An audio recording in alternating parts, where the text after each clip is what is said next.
Ya estudiamos las válvulas de 2 vías, 3 vías y 4 vías. Vamos ahora a pasar a estudiar las válvulas antirretorno. Dentro de las válvulas antirretorno, usando cartuchos para roscar, encontramos las válvulas antirretorno simples y las válvulas antirretorno pilotadas. Esta válvula que tenemos acá es una válvula antirretorno simple. Acá en el corte podemos ver sus diferentes componentes. Tenemos dos puertos, puerto 1 y puerto 2. Tenemos un obturador, el asiento del obturador y un resorte. Si tenemos entrada de flujo presurizado por el puerto 1, el obturador descansa en su asiento y de esta manera no se permite flujo libre del puerto 1 hacia el puerto 2. Sin embargo, si tenemos entrada de flujo presurizado por el puerto 2, este flujo va a comprimir el resorte del obturador y va a hacer que el obturador suba, y de esta manera se permite flujo libre del puerto 2 hacia el puerto 1. La segunda válvula que tenemos acá es una válvula antirretorno pilotada. En este corte podemos ver los diferentes componentes del cartucho.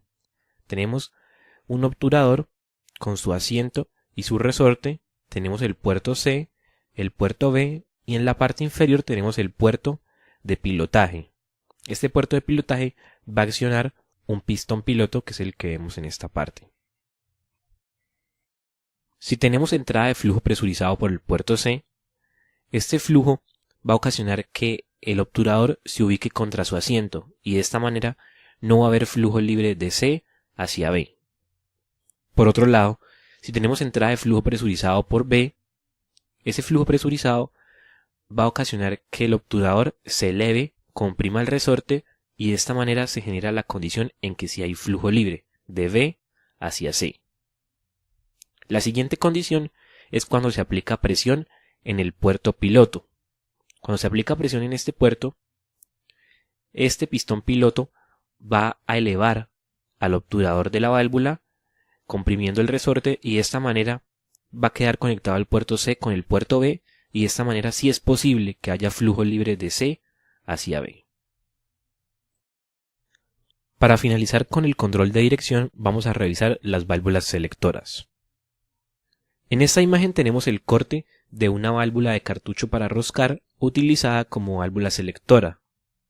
Esta válvula se compone de una esfera, 3 orificios, 2 orificios de entrada y 1 de salida.